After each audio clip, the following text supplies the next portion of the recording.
2025년 1월 부안. 나는 84살이다. 창문 너머로 겨울 햇살이 따스하게 스며든다. 손주들의 작은 손이 내 손을 꼭 쥔다. 할머니. 큰 손주 진호의 목소리가 떨린다. 나는 눈을 감는다. 이제 정말 갈 시간이구나. 하지만 후회는 없다. 나는 살아남았으니까. 내 아이들을 지켜냈으니까. 엄마, 괜찮으세요? 큰아들 진우가 내 손등을 쓰다듬는다. 나는 고개를 끄덕인다. 입가에 미소가 번진다. 고맙다. 정말 고맙다. 내 인생은 고달팠다. 아니, 고달팠다는 말로도 부족하다. 24살에 시집와서 84살 이 순간까지 단 하루도 편한 날이 없었다. 하지만 나는 웃으며 떠나려 한다. 내가 남긴 것은 단 하나. 빼곡히 적힌 일기장 몇 권. 그 안에는 한 여자의 삶이 담겨 있다. 가난과 배신, 눈물과 희망, 그리고 사랑. 큰 며느리가 그 일기장을 발견한 건 며칠 전이었다. 어머니, 이게 뭐예요? 일기장이야. 읽어봐도 될까요? 나는 고개를 끄덕였다. 읽어봐. 그래야 내가 얼마나 너희들을 사랑했는지 알 테니까. 며느리는 조심스럽게 첫 장을 펼쳤다. 그리고 읽기 시작했다.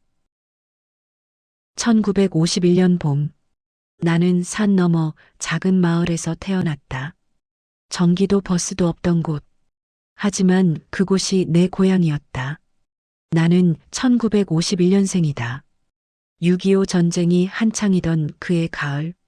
전북 부안의 산골 마을에서 태어났다. 변산 자락 깊숙한 세상과 동떨어진 작은 마을. 아버지는 농사를 지으셨고 어머니는 새벽부터 저녁까지 밭일을 하셨다. 우리 집은 늘 가난했던 것 같다. 보리밥에 된장국. 그게 우리의 전부였다. 내가 11살 되던 해 늦가을. 아버지가 논에서 쓰러지셨다. 여보, 여보. 어머니의 비명소리가 마을을 울렸다. 아버지는 그렇게 세상을 떠나셨다. 과로였다. 가난한 사람에겐 병원도 약도 사치였다. 그리고 석 달 후 어머니도 뒤따라 가셨다. 선미야, 엄마가 미안하다. 어머니의 마지막 말씀이었다. 마른 장작도 없었던 그 겨울은 너무 추웠다. 남은 건 오빠 진태와 나 그리고 여동생 동미였다. 오빠는 16살, 나는 11살, 동미는 9살. 오빠는 중학교만 졸업하고 일을 했다. 선미야, 내가 돈 벌어올 테니까 동미 잘 챙겨라. 오빠의 손은 거칠었다. 16살 소년의 손이 아니었다. 굳은 살 가득한 어른의 손이었다. 동미는 눈물이 많았다. 밤이면 내 품에 안겨 울었다. 언니, 엄마 보고 싶어? 나는 동미의 머리를 쓰다듬었다. 응, 나도 보고 싶어. 하지만 울 수는 없었다. 내가 울면 동미가 계속 울 것 같았다. 1965년 봄. 외삼촌이 우리 집을 찾아왔다. 선미야, 돈 벌러 갈래?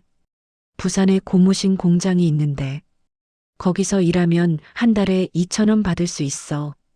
당시 구급 공무원 월급이 3,000원이었다. 공장 여공의 월급은 2,000원이었다. 나는 망설임 없이 고개를 끄덕였다. 갈게요. 동미가 내 치맛자락을 붙들고 울었다. 언니야, 가지마. 언니가 돈 벌어서 동미 예쁜 옷 사줄게. 응?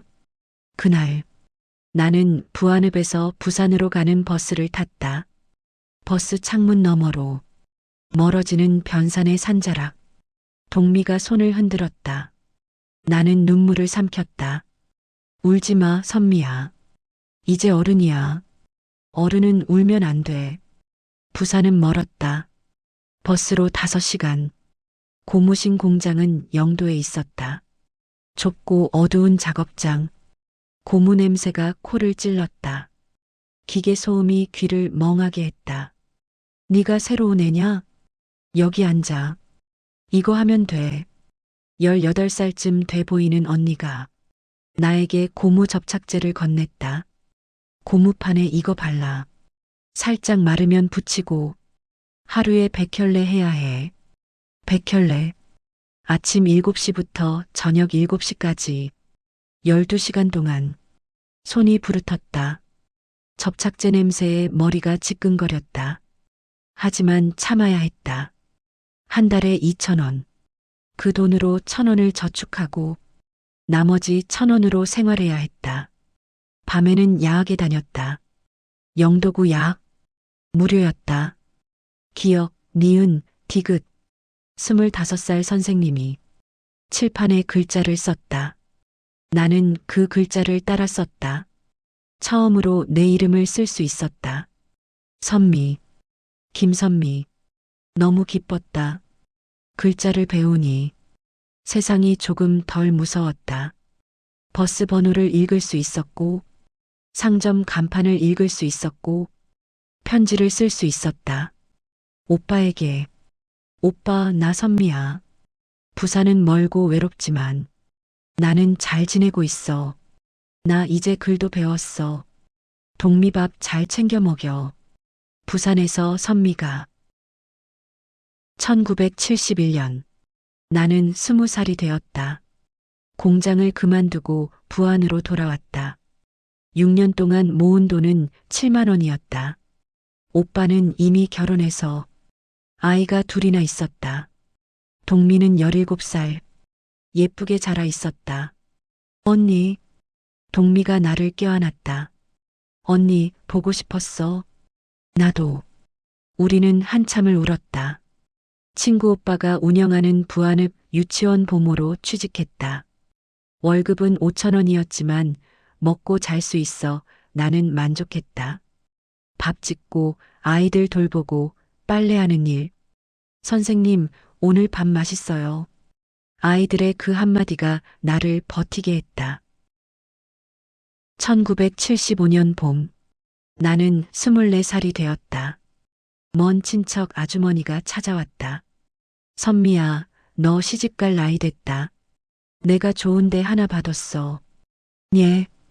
부안 격포 쪽 바닷가 마을이야. 남자가 집안이 괜찮다더라. 바다에서 사업도 한다니까.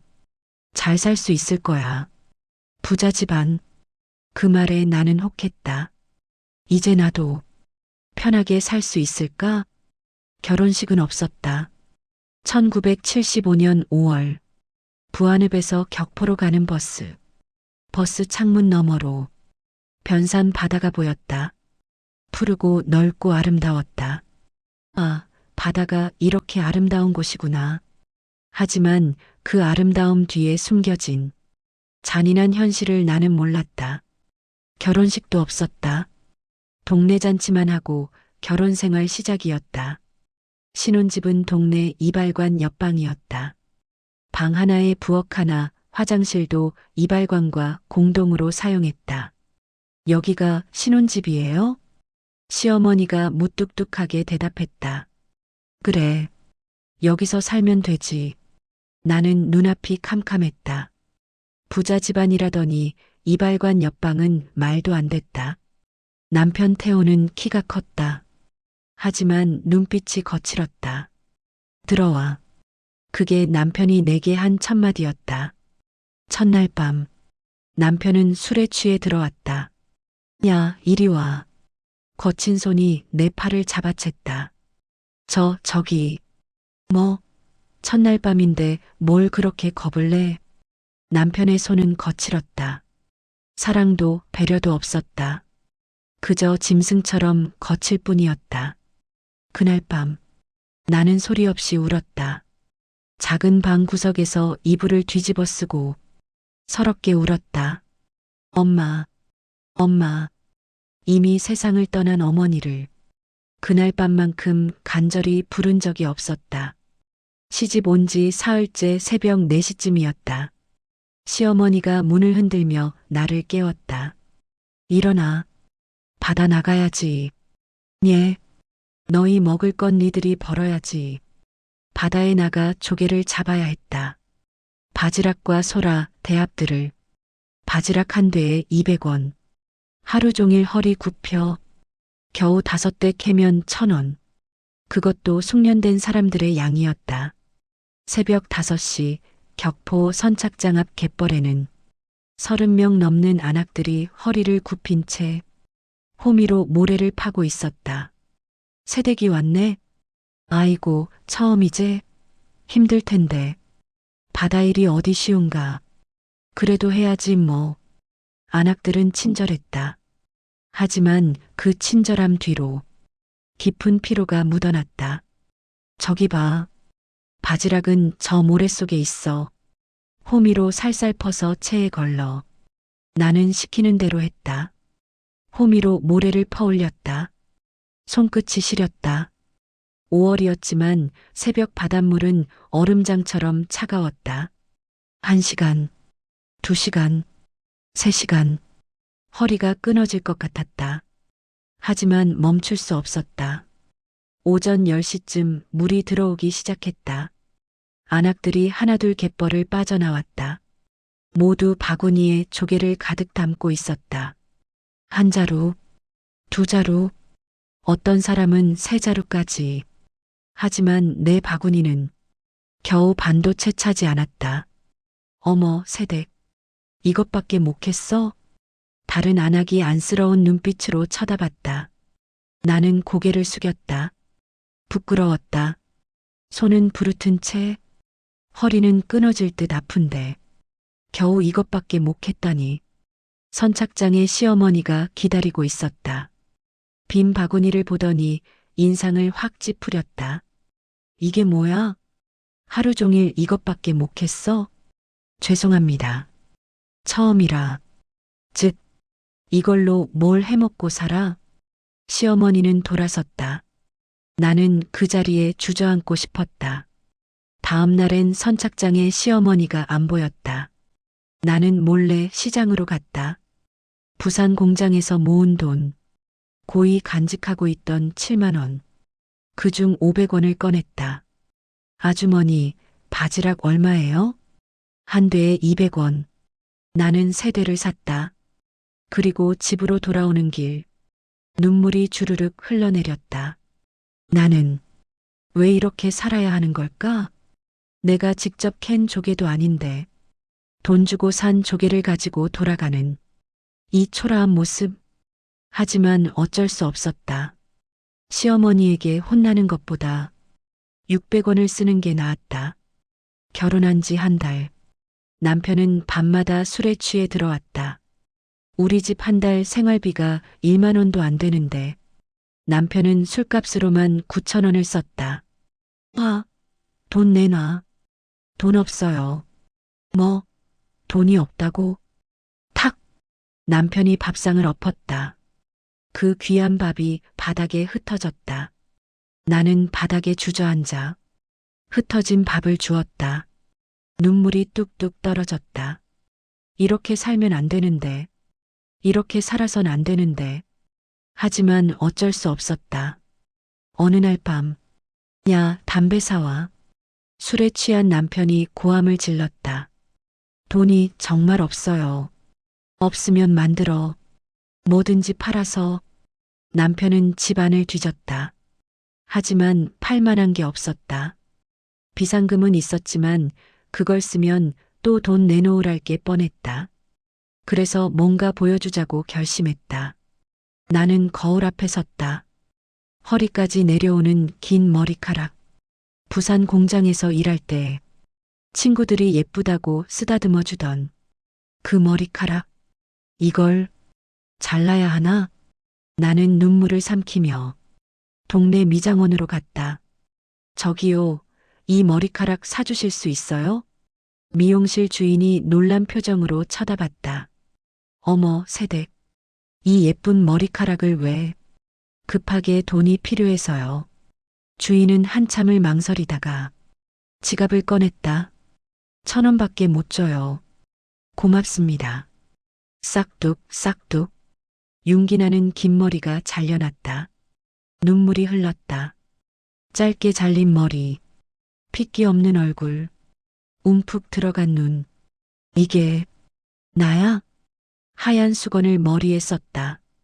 1,000원. 그 돈으로 담배 10갑을 샀다. 남편에게 내밀며 머리에 두른 수건을 벗었다. 뭘로 담배를 샀는지 보란 듯이 남편은 담배를 챙겨 들고 말없이 나가버렸다. 결혼 1년째 되던 1976년 봄. 생리가 멈췄다. 설마 동네 보건소에 갔다. 임신 석 달입니다. 간호사의 말에 나는 멍해졌다. 기쁨보다 두려움이 먼저 왔다. 아이를 낳는다고? 이 가난한 집에서? 이 폭력적인 남편과? 집으로 돌아오는 길, 나는 한참을 바닷가에 앉아 있었다. 파도가 밀려왔다가 빠져나갔다. 갈매기가 울었다. 괜찮을까? 내가 이 아이를 제대로 키울 수 있을까? 1976년 늦가을, 진우가 태어났다. 작고 빨간 얼굴, 첫 울음소리, 으앙. 그 순간 세상이 다 내 것 같았다. 아가야, 우리 아가. 나는 아이를 꼭 껴안았다. 하지만 그 행복은 하루도 채가지 않았다. 다음 날, 시어머니가 방문을 열고 들어왔다. 애야, 일어나봐. 건너편 박센집 인부 구한다더라. 예, 제가 지금? 뭔 소리야? 우리 때는 애 낳고 다음 날 바로 밭에 나갔어. 나는 믿을 수 없었다. 아이를 낳은 지 하루밖에 안 됐는데 벌써 일을 하라고? 하지만 시어머니의 눈빛은 단호했다. 나는 비틀거리며 일어났다. 아랫배가 찢어질 듯 아팠다. 하지만 참아야 했다. 대충 씻고 작업복을 챙겨 입었다. 박센 집에서 김으로 부각 만드는 일을 했다. 내 눈물이 섞여 들어갔다. 엄마, 나 너무 힘들어. 너무 힘들어. 산후 일주일. 새벽에 시어머니가 나를 깨웠다. 일어나. 바다 나가야지. 아직? 제가. 뭐가 아직이야. 물때 놓치면 조개 하나도 못 캐. 나는 갓난아기를 두고 새벽 바다로 나가야 했다. 진우는 동미가 봐주기로 했다. 18살 동미. 오빠네 집에서 나와. 나를 도와주러 온 것이었다. 언니, 걱정 마. 내가 잘 볼게. 고마워, 동미야. 새벽 4시. 겨울바다의 갯바람이 얼굴을 후려쳤다. 산후 몸조리도 못한 채 입고 있는 옷 한 장 덮고 물때를 맞춰 바다로 나갔다. 손끝이 얼어붙었다. 허리가 끊어질 듯 아팠다. 하지만 멈출 수 없었다. 태어난 아이를 위해서라도 밤이면 진우를 안고 울었다. 아이는 울지 않았다. 신기하게도 이 아이는 밤새 조용히 잠들었다. 배고파도 울지 않고 아파도 울지 않았다. 마치 엄마의 고통을 아는 것처럼. 나는 아이의 작은 손을 쥐고 속삭였다. 진우야, 미안해. 엄마가 너를 이런 곳에서 낳아서. 하지만 엄마가 꼭 잘 키울게. 너만큼은 잘 살게 해줄게.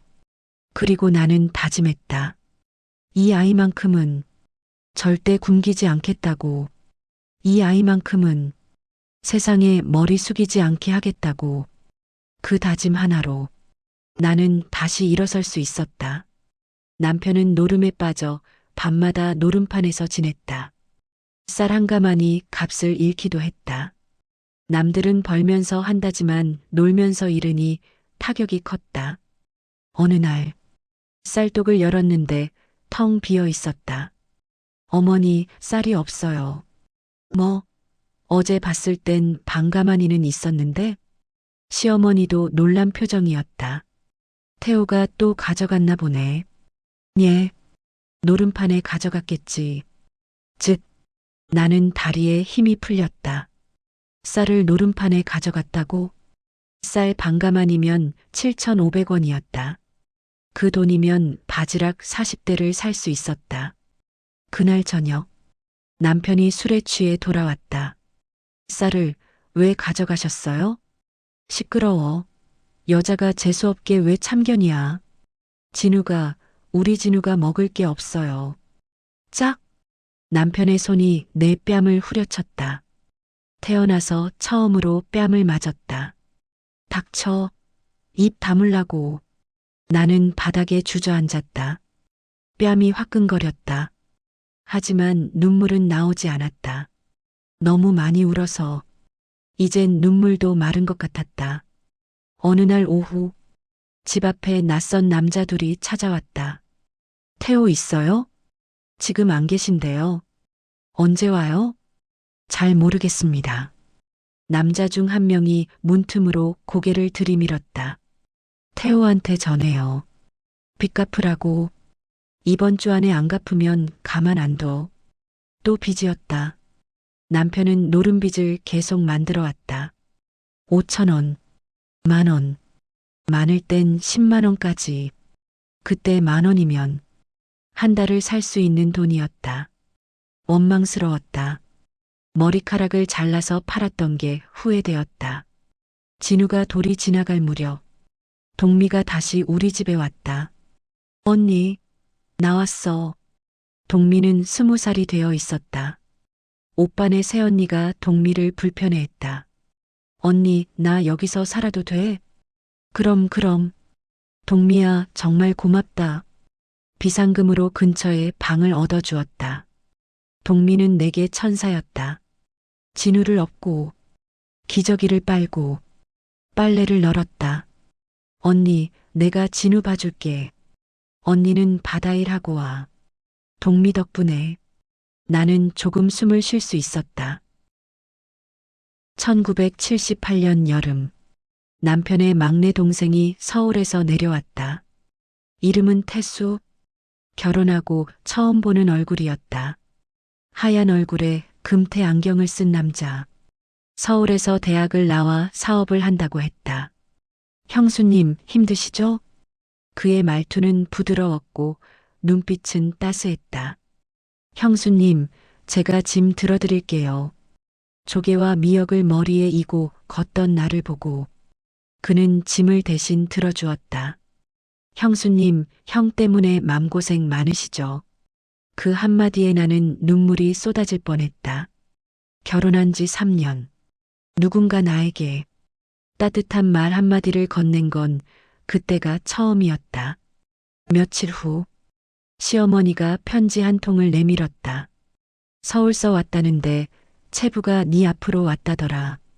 하얀 편지지에 또박또박한 펜글씨. 형수님, 저는 서울에서도 늘 고향을 생각합니다. 힘든 바다일을 형수님 같은 분들이 하시는 줄 이제야 알았습니다. 조금만 더 참고 견디세요. 형님도 언젠가는 형수님 마음을 알 겁니다. 서울에서 태수 올림. 마지막 한 줄을 읽는 순간 참았던 눈물이 터졌다. 조금만 더 참고 견디세요. 누군가 나를 이해해 준다는 그 사실 하나가 내 감정을 흔들었다. 그날 밤 나는 일기장에 썼다. 1978년 7월 15일. 오늘 편지 한 통을 받았다. 막내 삼촌에게서 세상에 나를 이해해 주는 사람이 단 한 명이라도 있다는 것. 그것만으로도 나는 버틸 수 있을 것 같다. 1979년 가을. 둘째 아들 민수가 태어났다. 그 당시 조산소에서 출산 비용은 5,000원이었다. 하지만 나는 집에서 나왔다. 돈을 한 푼이라도 아껴야 했다. 동미가 산파 역할을 했다. 언니 힘내. 조금만 더. 으윽. 그렇게 민수가 세상에 나왔다. 진우보다 작았지만 울음소리는 더 컸다. 으앙. 나는 아이를 안고 웃었다. 우리 민수, 건강하게 태어나줘서 고마워. 둘째 아들 민수가 돌이 지났다. 나는 남편 몰래 조금씩 돈을 모았다. 바지락, 대합, 소라, 미역. 바지락 한 대 250원이 되었고 대합은 조금 더 비싸한데 300원이었다. 하루에 5대씩 캐면 1,500원. 한 달이면 20일쯤 일했다. 3만 원쯤 벌었지만 남편이 절반을 가져갔다. 그래도 나는 참았다. 그렇게 저렇게 1년 만에 30만 원을 모았다. 그 돈으로 그곳을 벗어나고 싶었다. 보증금 20만 원, 월세 1만 원. 이번엔 방이 2개였다. 진우와 민수가 뛰어놀 수 있는 공간. 이사하는 날, 오빠와 동미가 와서 짐을 날라주었다. 언니, 이제 조금 나아졌네. 응, 고마워, 동미야. 그날만큼은 웃음이 있었다. 하지만 행복은 오래가지 않았다. 1981년 봄, 남편이 집 계약서를 노름으로 날려버렸다. 뭐라고요? 나는 귀를 의심했다. 집 계약서를 노름판에 시어머니조차 할 말을 잃었다. 집주인이 찾아왔다. 보증금이 빚쟁이한테 넘어갔어. 한 달 안에 집 비워줘. 또야. 또 이래? 나는 그날 밤 아이들을 안고 소리 없이 울었다. 죽고 싶었다. 하지만 아이들의 얼굴이 눈에 밟혔다. 진우 5살, 민수 2살. 아니야. 살아야 돼. 더 강해져야 돼. 이 아이들을 누가 키워? 나는 결심했다. 더 이상 육지에서는 살 수가 없었다. 섬 소유주에게 20만 원에 3년을 살기로 계약했다. 변산 앞바다의 작은 섬 격포에서 배로 20분 거리였다. 작은 무인도, 거기엔 양식장 관리사가 있었다. 오래되고 낡았지만 오빠가 지붕을 새로 얹고 부엌을 만들고 굴뚝까지 세워주었다. 동미와 함께 집 주변을 쓸고 닦았다. 관리사 뒤에는 작은 텃밭도 만들었다. 고추 몇 포기, 상추 몇 줄. 그마저도 나에겐 세상에서 가장 큰 희망이었다. 이제 여기서 다시 시작하자. 1982년 어느 날, 막내 삼촌 태수가 섬에 왔다. 형수님, 그는 노란 봉투 하나를 내밀었다. 안에는 양식장 계약서가 들어 있었다. 1만 헥타르. 꿈인가 싶었다. 이게 뭐예요? 형수님 소유의 양식장입니다. 이제 남의 양식장 일 가지 마세요. 이건 그동안 형 때문에 고생하신 형수님께 드리는 겁니다. 나는 그 자리에서 울음을 터뜨렸다. 삼촌, 고맙습니다. 몇 번이고 감사 인사를 했습니다. 형수님, 이건 둘만의 비밀입니다. 양식장 일은 바빴다. 인부만 20명이 넘었다. 한 해 겨울 농사를 위해 열심히 준비했다. 오빠가 친구들과 김양식을 위한 신우대와 구량식을 위한 소나무를 구해왔다. 바닷가 깊은 쪽으로는 신우대를 간격 맞춰 세웠고 낮은 쪽으로는 소나무를 세웠다. 처음으로 직접 해보는 것이었다. 굴과 김이 잘 붙어 풍년이었다. 인부들의 노임과 자재값을 정산하고 그 해에 500만 원을 벌었다. 노 젓는 게 힘들어 혼자 바다에 나가기 힘들었다. 기계로 움직이는 작은 통통배를 샀다. 운전하기 쉬운 작은 배로 한 척이 50만 원이었다. 이제 노 젓지 않아도 되겠네. 오빠가 웃으며 말했다. 나는 배의 키를 잡았다. 엔진 소리가 경쾌했다. 이제 내가 바다의 주인이구나. 1985년. 양식장은 계속 풍년을 이어갔다. 3년 만에 모은 돈으로 집을 짓기로 마음먹었다. 이제 육지에 내 집을 지어야겠다. 시댁동네 윗자락에 땅을 샀다. 300평의 땅을 사서 40평의 기와집을 짓기로 했다. 오빠와 인부들이 벽돌을 쌓고 기와를 얹었다. 아이들도 와서 도왔고 동미와 나는 새참과 술안주를 준비했다.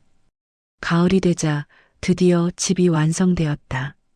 기와집이다. 방이 5개나 되고 부엌도 입식 주방이다. 드디어 내 집을 지었다.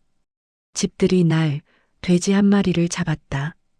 오빠가 자연 방목하는 친구네 축사에서 사왔다. 양식장에서 함께 일하던 사람들, 집을 같이 지었던 목수와 조적공들, 오빠와 동미 가족, 진우와 민수 모두가 모였다. 웃음과 노랫소리가 마당을 울렸다. 이게 내 집이구나. 드디어 내 집. 아이들과 마당 한쪽에 계절별로 피는 꽃밭도 만들었다. 그런데 집들이 3일째 되던 날, 시어머니와 남편이 찾아왔다. 몇 년 만에 보는 얼굴들이다. 집 잘 지었네. 시어머니가 집안을 둘러봤다. 그래, 돈이 좀 생겼나 보구나. 나는 불안했다. 왠지 좋지 않은 예감이 들었다. 일주일 후, 시어머니가 다시 찾아왔다. 이번엔 큰아주버니까지. 진우 애미야. 시어머니가 나를 불렀다. 큰집 식구들이 이 집에 들어와야겠어. 예, 무슨 말인지.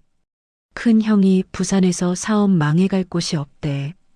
집안에 큰형이 살아야 동생들도 복받아. 나는 귀를 의심했다. 안 됩니다. 나는 처음으로 소리쳤다. 이건 제 집이에요. 제가 바다에서 죽도록 일해서 지은 집이에요. 시어머니가 얼굴을 찌푸렸다. 아니, 이게 지금 뭐 하는 거야? 시어머니한테? 제발요, 어머니. 이번만은 안 됩니다. 시어머니 앞에서 무릎까지 꿇으며 매달렸다. 하지만 남편은 이미 동의했다고 했다. 나도 어쩔 수 없어. 형님이 간다는데. 동생이 뭐라고 해. 당신이 무슨 자격으로. 나는 말을 잇지 못했다. 분노와 절망이 동시에 밀려왔다. 그날 밤, 나는 마당에 주저앉아 하늘을 올려다봤다. 별이 무심하게 밝게 빛나고 있었다. 왜 나한테만 이러는 거야? 내가 뭘 잘못했어? 진우가 나와서 옆에 앉았다. 이제 14살, 중학교 2학년이었다.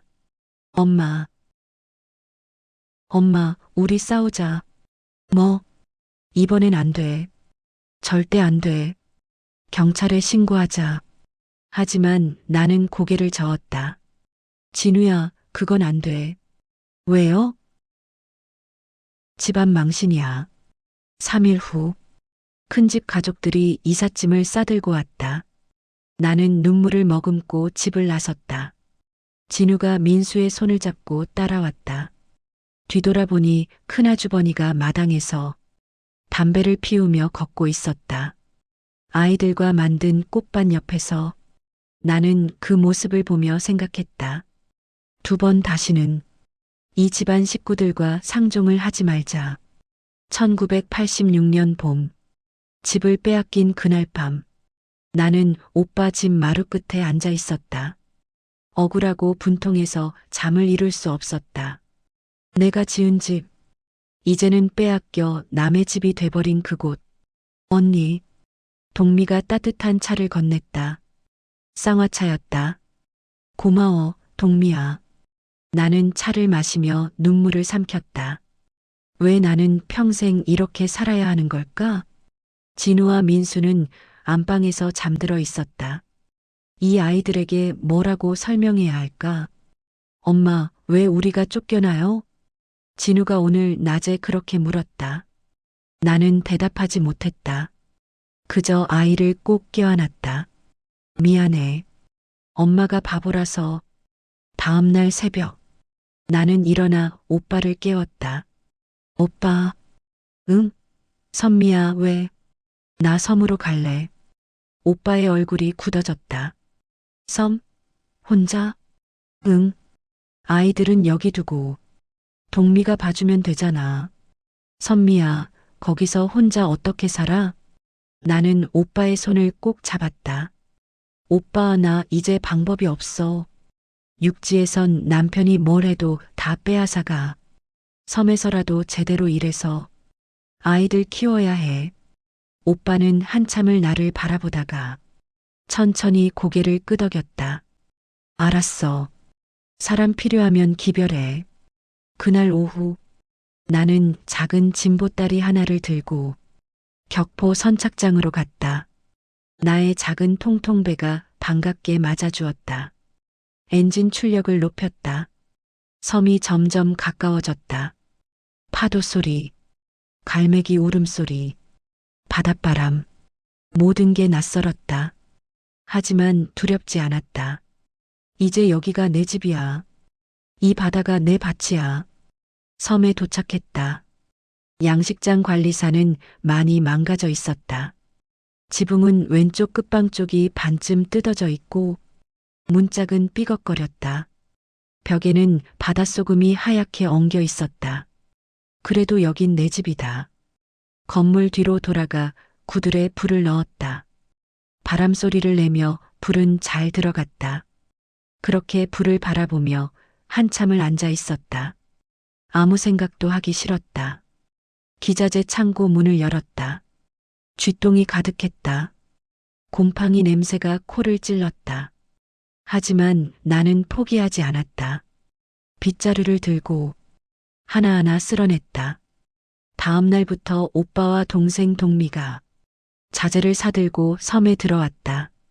양은 함석과 시멘트, 나무 판자와 강목, 페인트도 파란색과 흰색으로 2통이나 사왔다. 오빠 미안해. 됐어. 그런 말 하지 마. 우리가 남이냐?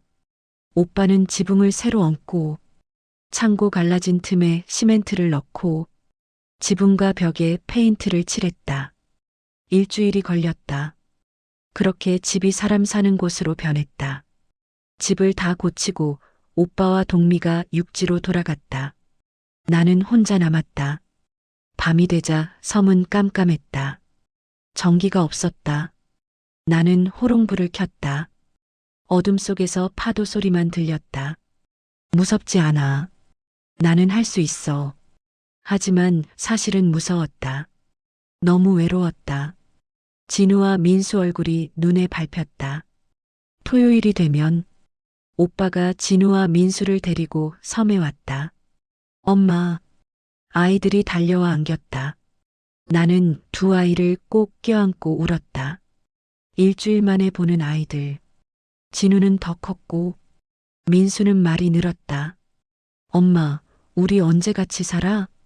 민수의 질문에 나는 말문이 막혔다. 조금만 기다려. 엄마가 돈 벌어서 곧 같이 살 수 있을 거야. 일요일 오후가 되면 아이들은 다시 육지로 돌아가야 했다. 엄마, 우리랑 같이 가. 민수가 울면서 매달렸다. 민수야, 엄마는 여기서 일해야 해. 조금만 참아. 진우는 울지 않았다. 하지만 눈빛이 젖어 있었다. 엄마, 힘내세요. 엄마를 위로하고 있었다. 배가 떠나는 걸 보며 나는 주저앉아 울었다. 미안해, 정말 미안해. 밤이면 호롱불을 켜고 일기장에 글을 썼다. 오늘 아이들이 다녀갔다. 민수가 엄마같이 가자고 울었다.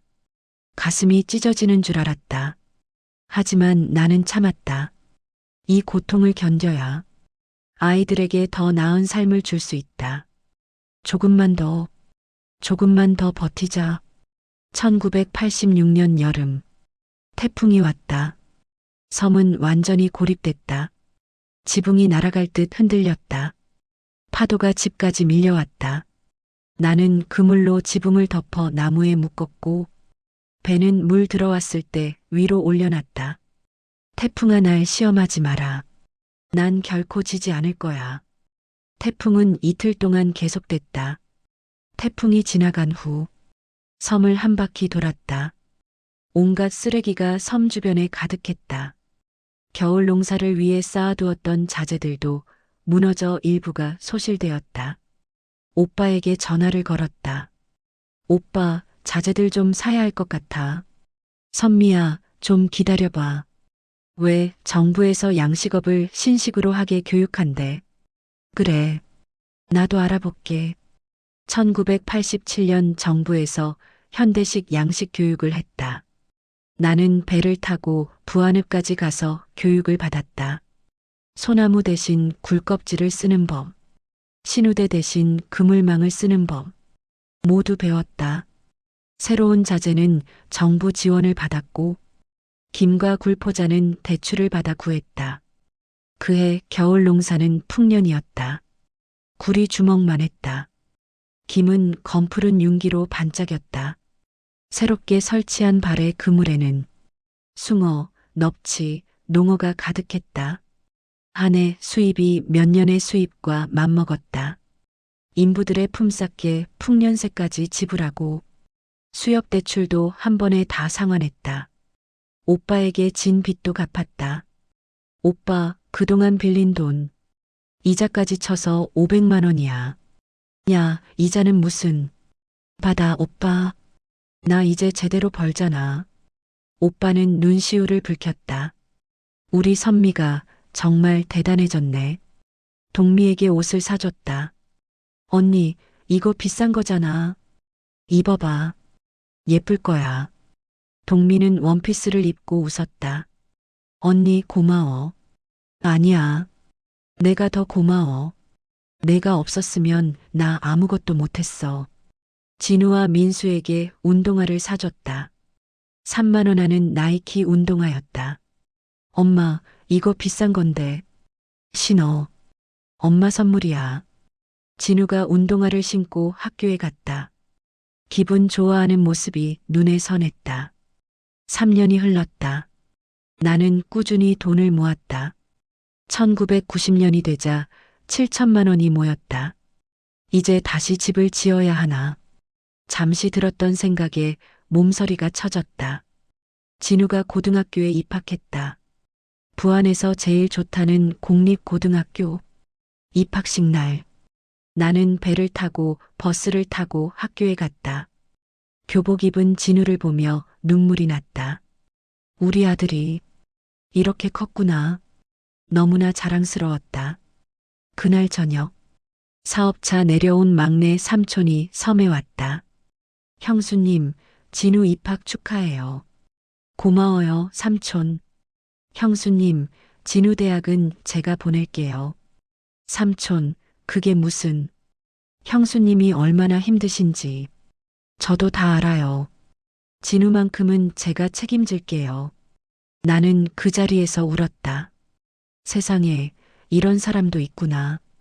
1994년 진우가 대학에 합격했다. 서울의 명문대, 공대. 엄마, 합격했어. 진우가 섬으로 달려와 소리쳤다. 나는 진우를 껴안고 하염없이 울었다. 우리 아들이지만 너무 자랑스러웠다. 진우를 서울로 보냈다. 엄마, 나 잘할게. 응. 공부 열심히 해. 엄마도 몸 조심하고. 기차가 떠났다. 나는 플랫폼에서 한참을 서 있었다. 1997년. 민수가 고등학교를 졸업했다. 엄마, 나는 대학 안 갈래. 왜? 너도 공부 잘하잖아. 나는 엄마랑 있고 싶어. 엄마 일 배울래. 민수야. 형은 서울 가서 공부하고 나는 여기서 엄마 도울 거야. 그게 맞는 것 같아. 민수는 바다 일을 배웠다. 배 모는 법, 굴과 김양식 하는 법, 그물망 관리하는 법, 모두 금세 익혔다. 엄마, 이거 재밌다. 민수는 웃으며 일했다. 덕분에 나는 조금 숨을 쉴 수 있었다. 1998년 여름, 지역에 개발 소문이 돌았다. 정부에서 매립한다더라. 보상금 많이 나온대. 사람들이 술렁였다. 막내 삼촌이 내려왔다. 형수님, 양식장 보상금이 엄청날 것 같은데요? 그게 다 삼촌이 투자한 거니? 아닙니다. 형수님 거잖아요. 아니, 축하해요. 고생한 보람이 있었네요. 영업 보상금과 양식장 보상금이 5억이 넘었다. 상상이 안 되는 금액이었다. 아이들이 생각났다. 며칠 후 막내 삼촌이 급히 내려왔다. 형수님, 부탁이 있어요. 무슨 부탁을? 큰형이 수협조합장에 출마한대요. 그게 왜? 보상금 때문이에요. 조합장이 되면 보상금 배분에 영향력을 가질 수 있거든요. 삼촌이 알아서 해주세요. 나는 불안했다. 큰아주버니가 조합장에 당선됐다. 마을 사람들이 환호했다. 하지만 나는 좋지 않은 예감이 들었다. 조합장 당선 2개월 후 큰아주버니가 조합원들에게 제안했다. 러시아 수산물 사업 투자하실 분? 이익률이 200%래요. 사람들이 몰려들었다. 나도 고민했다. 민수가 말했다. 엄마 하지 마. 뭔가 이상해. 그래, 안 할게. 다음해 봄. 신문에 난리가 났다. 조합장, 100억 사기 혐의 구속. 마을이 발칵 뒤집혔다. 더 큰 문제는 모든 보상금이 묶여버렸다는 것. 내 양식장 보상금 4억과 영업보상금 1억. 그것도 법원에 동결됐다. 그리고 내가 빼앗긴 그 집. 그것마저 경매에 넘어갔다. 큰아주버니가 담보로 잡혔던 것이다. 난 보상금을 포기하기로 했다. 그동안 많이 벌었고 아이들도 잘 키웠다. 그걸로 만족하기로 했다. 2000년 진우가 대기업에 취직했다. 엄마, 나 취직했어. 전화 너머로 진우의 목소리가 들렸다. 나는 전화기를 붙들고 울었다. 민수는 수산물 도매상을 시작했다. 부안시장 안에 냉동 창고를 얻었다. 나는 민수에게 1천만 원을 줬다. 엄마 돈으로 시작하긴 싫은데. 받아. 이자 쳐서 갚으면 돼. 민수는 눈물을 글썽이며 돈을 받았다. 2년 뒤 기나긴 재판에서 큰아주버님이 출소했다. 사기 혐의가 무죄로 판결났다. 난 별 관심도 없었다. 서울에서 사람이 섬으로 찾아왔다. 삼촌이 보낸 변호사였다. 그가 내민 노란 봉투에 수표가 들어 있었다. 1억 원짜리 수표 5장. 압류돼 있던 보상금을 변호사가 승소에 받아낸 것이다. 포기했던 돈이 생겼다. 변호사에게 수표 중 3장을 돌려보냈다. 편지와 함께 삼촌, 당신은 힘든 내게 구원자였으며 등불이었습니다. 내가 지금껏 살아있는 이유였고요. 당신의 따뜻한 말 한마디와 위로가 나를 버티게 했습니다. 고맙습니다. 그리고 감사했습니다. 돌려보낸 수표는 베풀어 주신 감사의 증표로 보냅니다. 2005년 봄, 오랜만에 부안 오빠 집에 들렀다. 나 때문에 시댁마을까지 이사한 오빠. 어떤 부탁을 하든 묻지 않고 도와준 오빠. 오빠 나왔어. 그래, 들어와라. 오빠는 친정 아빠 같았다. 난 오빠에게 수표를 내밀었다. 오빠, 이거 1억이야. 뭐, 이걸 왜? 오빠한테 항상 고마운데 내가 뭐 해준 게 없었어. 고맙긴 우린 가족인데. 여기 앞에 공터 사서 방앗간 하나 지어. 집도 새로 짓자. 모자라면 내가 보탤게. 오빠와 새언니가 울음을 참고 있었다. 오빠 집을 나와 시댁 쪽으로 걸었다. 예전에 내가 지은 집이 보였다. 기분이 우울해졌다. 섬으로 돌아와 집을 정리하고 있었다. 보상 문제도 끝나고 이제 떠나야 했다. 진우가 섬으로 왔다. 엄마, 잠깐 가자. 육지로 나와 진우가 나를 차에 태웠다. 어디 가는데? 비밀. 격포 쪽으로 차가 달렸다. 그리고 멈춘 곳은 바닷가가 한눈에 보이는 언덕. 거기에 웅장한 기와집이 서 있었다. 이게, 엄마, 이제 이 집은 엄마 집이야. 우리가 지었어. 나는 말을 잃었다. 눈물만 흘렀다. 입구에 내가 좋아하는 배롱나무가 양쪽에 심어져 있었다. 집 안으로 들어갔다. 거실 벽에 내 사진이 걸려 있었다. 머리에 수건을 두르고 장화를 신고 바다를 바라보는 사진. 이 사진은 우리가 몰래 찍은 거야. 엄마의 가장 아름다운 모습. 나는 그 자리에 주저앉아 울었다. 진우와 민수가 나를 꼭 껴안았다. 엄마 고생 많았어요. 이제 편히 사세요. 거실 큰 창문으로 변산 바다가 한눈에 들어왔다. 격포 해수욕장, 채석강, 솔섬, 파도가 부서지는 소리가 바람에 실려 들렸다. 이 바다가 내 인생이었구나. 나는 창가에 서서 한참을 바다를 바라봤다. 그날 밤 새집 마루에 앉아 나는 한참을 울었다. 평생을 바다와 싸우며 집 한 채 제대로 가져보지 못한 내 인생. 2번이나 빼앗겼던 집. 이제야 진짜 내 집이 생겼다. 그것도 아무도 빼앗지 못할 내 이름으로 된 집. 바다가 보이는 이 아름다운 집. 고맙다, 정말 고맙다. 새 집에서의 삶은 꿈만 같았다. 매일 아침 창문을 열면 바다가 나를 반겼다. 파도 소리, 갈매기 울음소리, 바닷바람, 모든 게 축복이었다. 2007년 봄, 진우가 결혼했다. 며느리는 착하고 예쁜 아이였다. 첫 손주 진호가 태어났다. 진호를 품에 안았다. 이 순간을 위해 내가 살았구나. 민수도 결혼했다. 둘째 며느리도 마음씨가 고왔다. 손녀 민지가 태어났다. 손주 민재가 태어났다. 막내 손주 민서가 태어났다. 손주가 5이나 되었다. 명절이면 모두가 모였다. 진우 가족, 민수 가족, 오빠 내외, 동미 내외, 온 집안이 웃음소리로 가득 찼다. 할머니, 이거 드세요. 손주들이 음식을 떠다 주었다. 나는 그 모습을 보며 행복했다. 나는 정말 행복하다. 나의 행복과 반대로 최근 남편의 사망 소식이 들렸다. 별 느낌이 없었지만 참 불쌍한 인생이었다. 장례식장에 가서 국화꽃 한 송이 놓고 돌아왔다. 매일 바닷가를 산책했다. 민수가 팔짱을 끼고 함께 걸었다. 엄마, 천천히 걸어. 응, 알았어. 파도가 발끝을 적셨다. 바닷바람이 얼굴을 스쳤다. 이 바다와 함께 나는 살아왔구나. 70살 생일.